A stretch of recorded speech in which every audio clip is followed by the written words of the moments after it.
Hi, I'm Femi Okay. I'm Ahmed Shabuddin, and you're in the stream. Today, hateful acts increase in the U.S. since Donald Trump's election. So how are communities responding? What we're seeing is that the bulk of these crimes are aimed at immigrants and Muslims.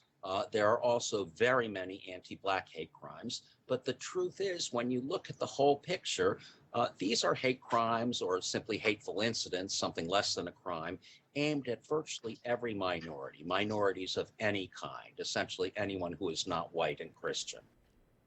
The Southern Poverty Law Center has recorded more than 700 incidents of hateful harassment in the U.S. since Donald Trump's election. Swastikas with pro-Trump messages have been painted on cars, churches, and playgrounds. On the first day of his campaign, Donald Trump labeled Mexicans criminals and rapists. He went on to call for banning Muslims, the mass deportation of undocumented immigrants, and increased racial profiling. A tape was even released of him boasting about groping women. Now, he says he wants the hate to stop. They're harassing Latinos, Muslims. I am so saddened to hear that, and I say stop it if it helps. I will say this, and I'll say it right to the camera, stop it. Members of our online community have asked us to cover the rise in hateful incidents since Donald Trump's election. So today we hear from a cross-section of voices. Damon Young is editor-in-chief of the website Very Smart Brothers. Serena Bajwa is a graduate student at Columbia University. Lisev Odiales is a student at the University of Texas at Austin and also an undocumented immigrant. And Randy Blazak is a criminologist and hate crimes expert at the University of Oregon. Good to have you here, everybody. Welcome. Damon, let's see if you can live up to the title of your website. What is going on right now? Very smart brother. What is going on right now? If we could kind of peel back your head and really tune into how you're processing current day America, what would we hear, what would we see? Well, I think for for people who are in historically marginalized parts of the population, there is an anxiety and a fear, and it's a fear that is that is based in the reality that there's an incoming administration that campaign on a on a platform of nationalistic hate, and has made moves since the election that I guess that just reinforced everything that has happened that happened in the campaign. So for people of color, for women, for people in the LGBTQ community, for immigrants, for Muslims, we're just collectively all just waiting to see how bad it's going to be, because we know it's going to be bad, and it's just it's like, wow, this really happened, and now we're just waiting to see exactly what the fallout will be.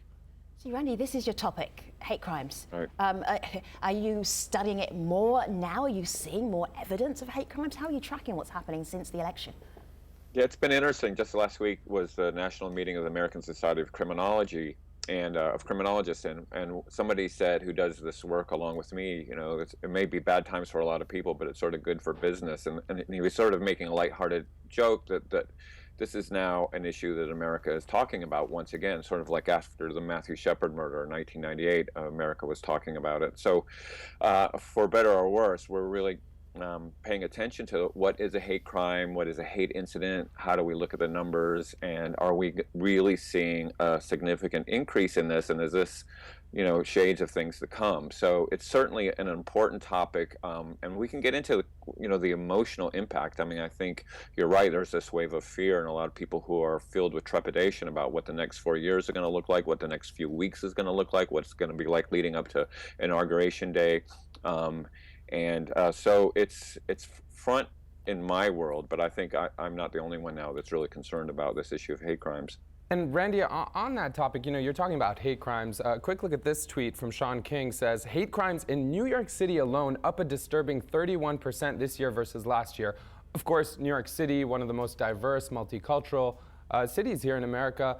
And I want to kind of get your thought on this, Serena. If you look at this quote, that tweet came in from Piper Carter. She says, I am a black Muslim woman and he and his cabinet, referring to Trump, are threatening our very existence. She goes on, by the way, I should mention, to say that there's a very real threat that they will start rounding us up for concentration camps. Now again, whether that's realistic or that's perception that's being driven by this kind of racial resentment and collective anxiety, do you think that's realistic? What are your major concerns, Serena?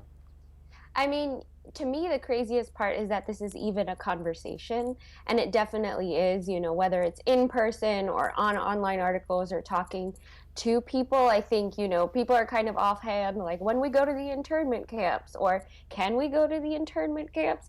And I think that in itself is an insane just reality, whether it can happen or not. The fact that that very rhetoric has kind of seeped in, and the fact that people are even conscious of it, like, oh, I read this article that Muslims are going to go to internment camps. Like, are you worried? Like, I guess I should be. Serena, can I share something with you about this? Because it seems bizarre until you watch perhaps cable news, and then you'll see Carl Higbie just from a couple of days ago. Have a listen to what he said.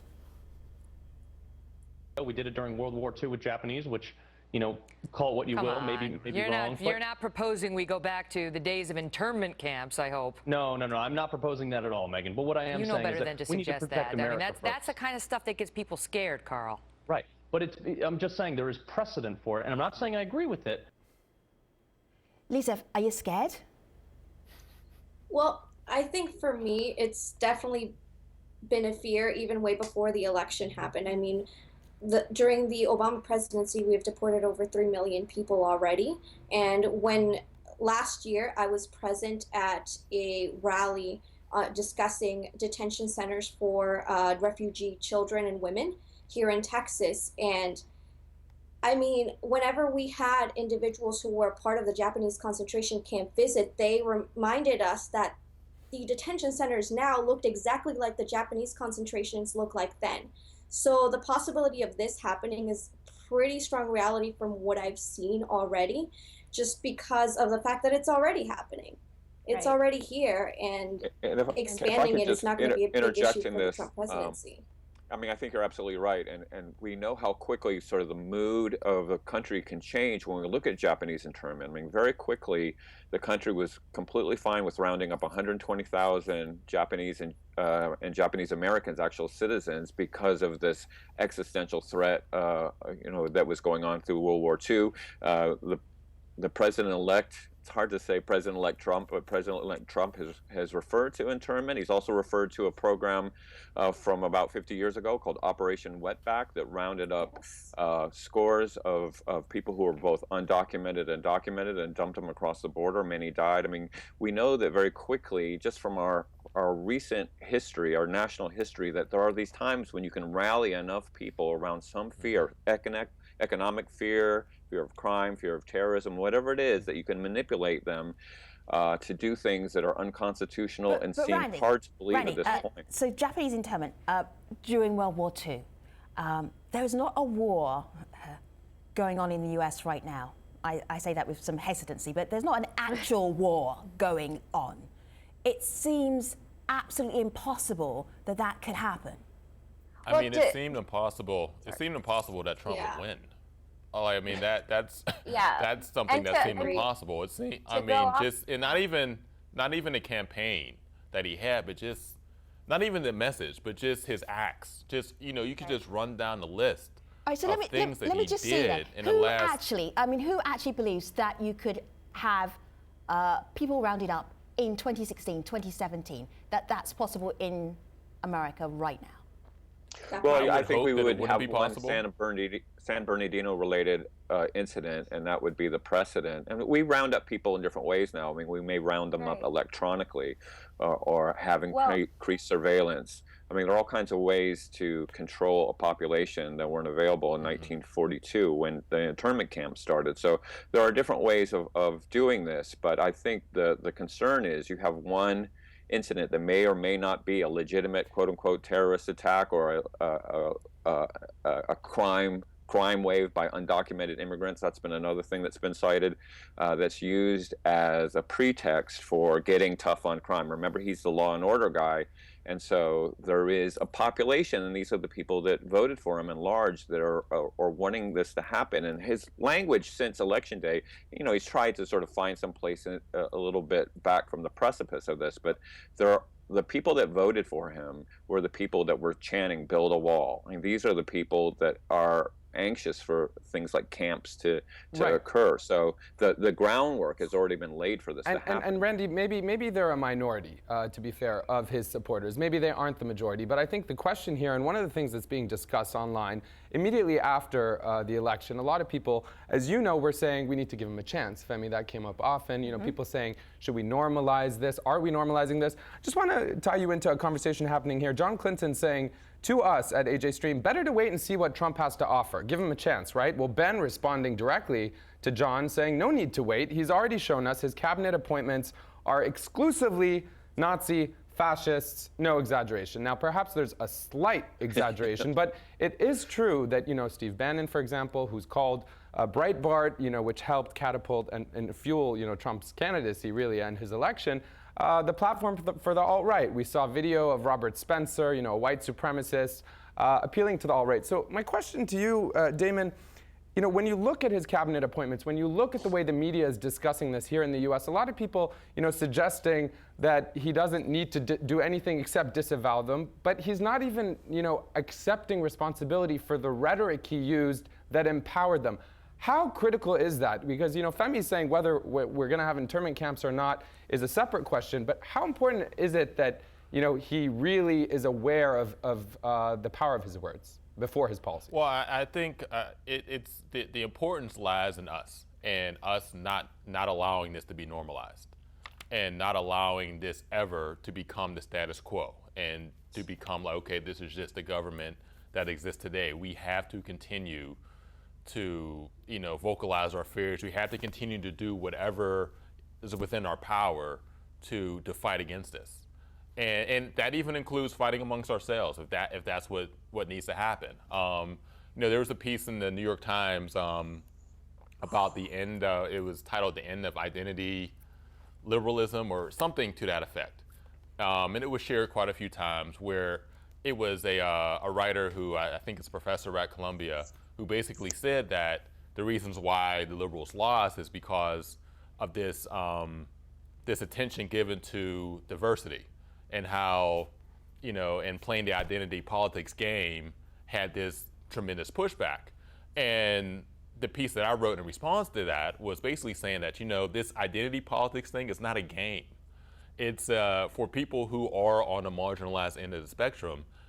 This is not like just some rhetoric, some academic speak. This is actual safety, life, but it is and a game death to type Trump, of concerns. and he won that game. I mean, he is the. It's a game to Trump. It's a game. Well, that's the thing. And my point is that it's important to continue to articulate and express and just let people know that, maybe this is just, this like a thought exercise, or okay, your side lost, and let's hug it out at the end. Now, this isn't one of those types of situations. This is an atmosphere where you have people who are legitimately fearful, and feel legit anxiety, and feel legit, worry Damien, about their lives. Damien, let me share with our audience why there is this fearfulness, because if so many people are online, they're sharing images like this one. I'm going to just scroll down a little bit.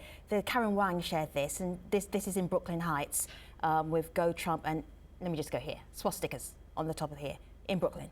And then here, Lizeth, I'm going to ask you about this. This is a school, and these are kids yelling, build a bridge, build a wall. Little kids yelling, build a wall. Yeah. How do you react to that? What do you do? What is the action beyond the anxiety? What do you do? We've got to find a way to empower our communities. There has to be some sort of, when you grow up in the United States as an undocumented immigrant or as a minority, you're often told by your peers and your teachers that you don't belong, maybe not directly like in this video, but that's often the rhetoric that you hear to where it pushes you to feel like you don't belong. And these kids are when in I got to Royal college, Oak, Michigan. I mean, they don't even live on the South. I mean, it's Well, strange. and Well, Sorry. the expansion of undocumented migration has definitely pushed towards traditionally southern states like Texas, like California.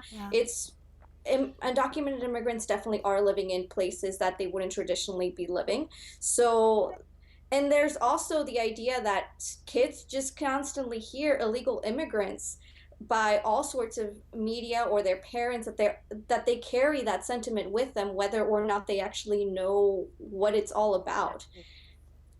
Serena? Yeah, and can I offer a little bit of I hope was gonna here? say, I'm sorry, just quickly. I was gonna say, Go ahead. I think a big thing with that too, especially with the way children are reacting, right? Is I think a lot of times we don't address these things in a real way, and I think empowerment is really important. But also the other thing that I think is really important is the everyday person, the so-called advocate or ally, kind of stepping up in a bigger way, because how much weight can the minority bear? We're trying to empower ourselves, empower our communities, empower, kind of really trying to make our voices be heard. And then you hear things, people are trying to say like, oh, it's going to be okay, like don't worry, these things are unconstitutional. But I think that what's lost is that very big fear that people are living with, and how these things are so easily, so, you see those things floating around Facebook, like apartheid was legal, slavery was legal, and just how, like you're saying, the rhetoric seeps in, and then until people are kind of really conscious of how much it's seeping in, it's so easy for it to become normalized. And then kind of like you look back and you're like, whoa, how did we get here? And I think a lot of it has to do with just apathy and just being like, oh, like almost too much faith in the institution.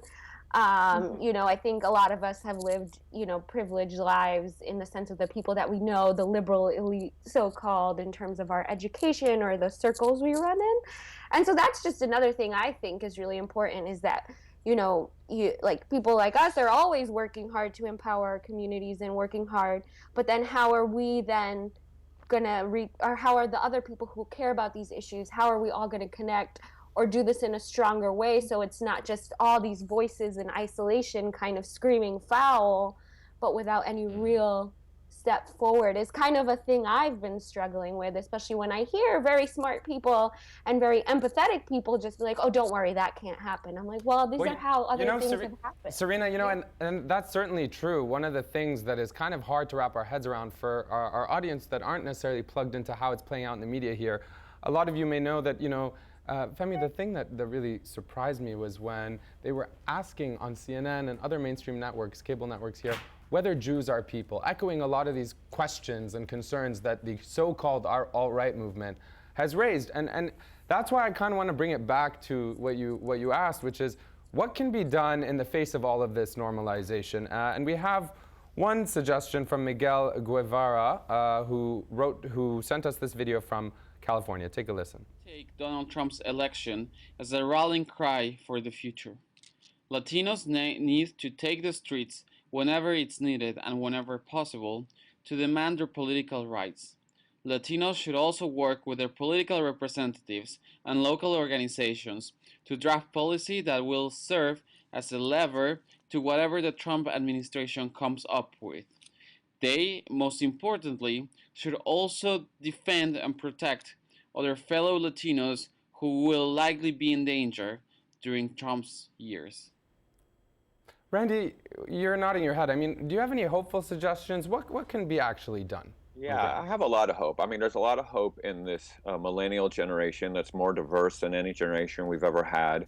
And, taking to the streets and be politically active, that's a big part of it. But I think an even bigger part of it is just the simple act of having conversations with people who are different than you. So a little bit of a story. I grew up in a Klan town in Georgia, Stone Mountain, Georgia, birthplace of the modern Klan. And as a white kid in a predominantly white school, I was probably as racist as those kids in that video.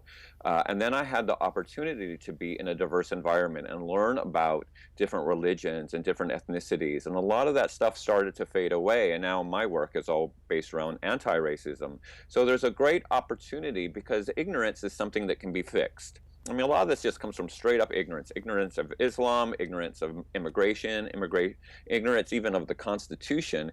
These are all things that can be fixed. And one of the ways to break through that ignorance is to have conversations, not the kind of angry Facebook battles that I think 2016 will be famous for, but having Right. real kind of human conversations about this person. My wife was an undocumented immigrant, and I know that people in my family's attitudes have changed around that issue because they know her as a person and a wonderful human being, and it's now not them and those people, it's her and her story. And so to have those conversations like we're having today can do so much to open doors and not create an us versus them thing. I mean, that sort of happens every time we have a big election. It's sort of us versus them, and then all the non-voters who want to complain as well.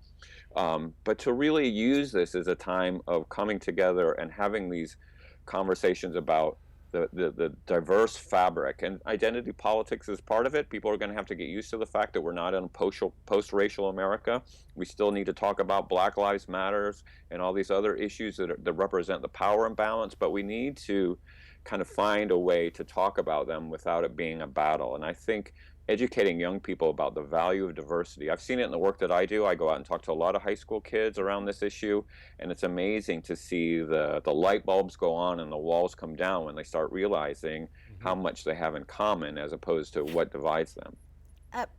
Damon, let me share this with you. Angus, on my laptop, LGBTQ community flocks to self-defense classes post-Trump win.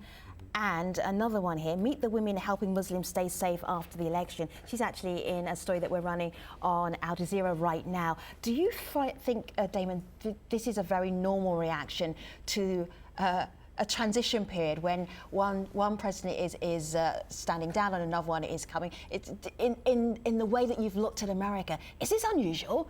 Will people normally be taking self-defense classes between a new president-elect taking office? I mean, I think that the response has been unusual just because this election was unusual. And again, I want to get back to the point that was just made about conversation. And I do think that conversation is helpful and it's vital, but there's a particular type of conversation that, you know, and I don't know if this type of conversation is actually that helpful. I think that, you know, in order to actually have some real substantive change, yeah, in order to have some real, you know, substantive change, it has to be conversation among white people. Ah, okay. It has to be conversation among people who consider themselves to be allies. Right. They have to go to their, you know, to their families at Thanksgiving. That's kind of what I was trying to to the all-white bars, to the all, you know, white country clubs or wherever, wherever there's a lack of diversity. Have a panel of all white people talking about. I'm not saying you need to have a panel of all white people. Right. These are conversations that need to happen in private. Yeah. Just the conversation, you know, these I are, want to echo that. Yeah, these are conversations that need to happen in private. Sorry, Randy, go ahead. Say that again. I just want to say that one of those conversations that's been one of the hardest ones to have is the discussion about white privilege and the discussion about male privilege and the discussion about straight privilege. I mean, having that has been such a battle, but it can be had, and there are people. If a kid from a Klan town can get it, I think those conversations can work. But yeah, I agree. I mean, it's really up to kind of the dominant party to kind of understand the power it has and how that power has been abused and how it makes people fearful. Not even, you know, a hate crime, but just using certain language can make a whole community fearful. You know, we can argue all day about whether Trump's a fascist or not, but there's a real lived fear that's happening in America because of the rhetoric that was used by him, his surrogates, and his followers, and that needs to be dealt with. Well, you know, to your point, I just want to quickly, if I can just get in here, a tweet that came to us from True Islam USA. I bring this up because I think it's extremely important. They say, while we get random negative, we've noticed a great deal of positive outreach at our mosques and online signing up to be a Muslim ally. I bring this up just in the face of, you know, the registration that a lot of people are concerned about that Trump might actually go ahead with. A lot of non-Muslims saying they're going to register as well. So, you know, lots of people in America wanting to stick together and stand together. Serena and Lizeth and Randy and Damon have much more to say, but not here. We're going to move them from here to online at stream.aljazeera.com. Make sure you're streaming. We'll be there with you, and we will continue this conversation. Use hashtag AJStream. Thanks for watching, everybody. If you're celebrating Thanksgiving, have a great one. Take care.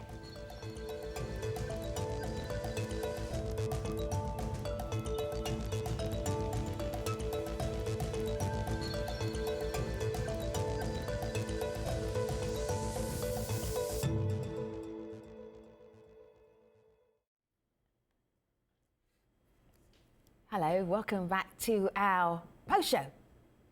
We are continuing our conversation. We're asking people who've been impacted by the election, what is it like now? Damon Young is going to leave us, so we're going to have Randy and Lisef and Serena to weigh in on this part of the conversation. A tweet came in, Ahmed, quite a provocative one. Share it with us. Yes, well, Kwesi Bossman tweeted to us saying, dude, I'm assuming one of you dudes, is talking like America has no laws. Trump is on. Get over yourselves. Randy, I see you seem bemused. But this is really something that people bring up, you know, that he was democratically elected. You may not like it. You may think he's a fascist, but get over yourself. Well, I mean, that's part of it, right? I mean, one side always has to lose. So there is that coming to terms with the reality. There is, I think, a larger concern about what is going to be his relationship to the laws and his respect for the Constitution, and his presentation of himself has sort of been, I'm above the law, and you know, these issues will be below me. I'm going to institute torture, and you know, all these things that he's going to have to deal with Congress on. So I think there's a concern that he doesn't really understand the law, including laws around immigration and human rights, and some of the things that exist in the global community. Right. So we want to make sure that he understands that. I mean, I think that's part of the struggle right now, is to make sure that he knows what he's gotten himself into. You know, Femi, when he says doesn't understand the law, even though he talks about law and order so much, one thing that I think people are skirting is that I don't think he necessarily understands the Constitution either. You know, the First Amendment, we've seen him berate the media. He kind of feels as though the media owes him something, as opposed to the media, you know, being a check and balance on power. I saw that you were nodding. You had something you wanted to add, Serena? I mean, I just think what you said about the Constitution is really interesting. I mean, I remember, you know, like now people are kind of people bring the Constitution up, or like, oh, this is not constitutional, or Trump can't do this because of the Constitution. And then I wonder often how well he understands it and how well we understand it. And I think Randy mentioned before just being more aware of laws. And I think just as like a polity, we know that it exists, but we're not well versed. We don't know what specific actions, where they come from, or what they entail, or what the result is. And I think that's part of, you know, in thinking of action steps. I know myself, I'm looking back and trying to be more well versed and, you know, more well read on what different bills mean, or where different constitutional theory comes from. I mean, I'm no lawyer, but and of course, I just think his role of, you know, appointing Supreme Court justices may shape the way the Constitution is interpreted. You know, we didn't think something like the Patriot Act could ever be seen as constitutional, but it did in that climate of fear after the 9/11 attacks. So we really have to be vigilant. Separate but equal was what's constitutional. Right. Plessy versus Ferguson. Thinking about my AP US history, but I'm really curious about what you're all going to do. Do you feel you have to do something? Yes. Yes. Well, I mean, I have a role as the chair of the Oregon Coalition Against Hate Crimes to try to keep these conversations going, but also make sure that minority communities and target communities feel safe. They know that despite who's at the top of the pyramid, things like the FBI and the Department of Justice are civil rights organizations that are there to protect their civil rights. So we have a lot of work to do, especially just helping people to feel safe in this current climate. And it may change after the inauguration. Maybe he's going to come out as a man of the people. And Randy, you're not even saying that with a straight face. Randy is laughing as he's saying this. It's not believable. Lisef, your plan of action is what? Okay, so here's the thing, is that in regards to that Twitter comment, no matter who was going to be in office, we still have a job to hold them accountable.